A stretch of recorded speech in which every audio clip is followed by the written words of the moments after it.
ननन भाभी नहीं, सखिया बनकर रहे। उस दिन सीमा के घर कई बरसों बाद उसकी पुरानी सहेली टीना उससे मिलने आई थी।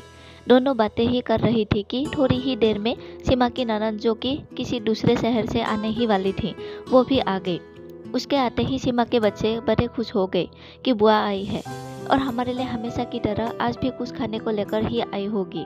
फिर जब तक उनकी बुआ ने बच्चों को उनकी इच्छित वस्तुएं बैग में से निकाल कर दे नहीं दी, तब तक वे अपनी बुआ को घेरे खड़े रहे। ये सब टीना देखे जा रही थी। सीमा ने उससे पूछा, इस तरह क्या देख रही है? मेरी ननन बच्चों को बहुत प्रिय है। जब भी आती है बच्चों के लिए कुछ न कुछ विशेष तौर पर लेकर आती है। यही नहीं, बच्चों की उनसे पत्ती भी खूब है, इसलिए बच्चों को उनके आने का इंतजार बना ही रहता है।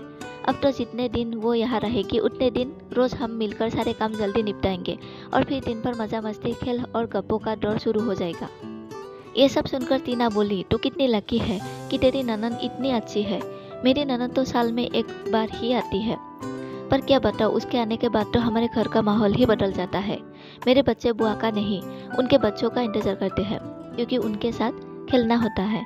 उसके आने के बाद मैं तो बस फिर घर में काम वाली बाई बनकर रह जाती हूँ।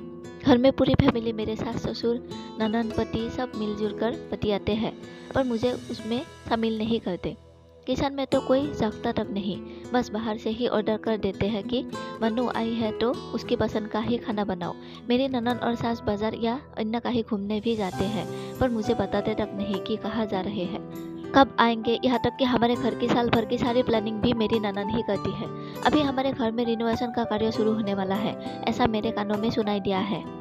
ये भी मुझे बताया नहीं गया, उसका डिजाइन भी वही सिलेक्ट करेगी। कहने को मेरा ससुराल मेरा घर है, पर मुझसे किसी बात में राय तक नहीं ले जाती। दूर बैठी मेरी ननन ही सब तय करती है। मेरे पति भी इस मामले में कुछ नहीं बोलते। ननन का तो अपने ससुराल और मायके दोनों पर राज चलता है, और मैं आज भी ससुराल में अपने आप को अजनबी ही पाती हूँ। रीना की कहानी में तो शादीशुदा ननन ने घर में दखलंदाजी की, पर दूसरी ओर रीना की कहानी सुनिए। उसकी ननन घर में ही है, उसकी शादी हो चुकी थी, पर किसी कारणवश उसका तलाक हुआ और अब तो मायके में ही है। यहाँ तो हालत और भी गंभीर है, क्योंकि ननन के साथ सिंपैथी भी है, जिस कारणवश घर में रीना को तो किसी भी कार्यों में कोई महत्व दिया ही नहीं जाता है। ऐसा कई घरों में होता है, जब बेटी घर में हो तो बहू को अनदेखा किया जाता है, उसे कभी सराहा भी नहीं जाता।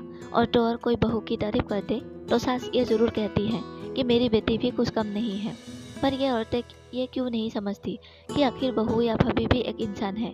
कभी कभी उन्हें भी लगता है कि ससुराल वाले हमें बेटी जैसा भले ही ना समझे, कम से कम घर का एक सदस्य समझकर कुछ तो अच्छा बोल ले। पर ऐसा होता क्यों नहीं?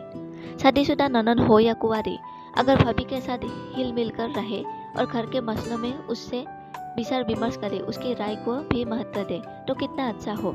मनमुटाव भी नहीं होगा और रिश्तों में कड़वाहट भी नहीं आएगी।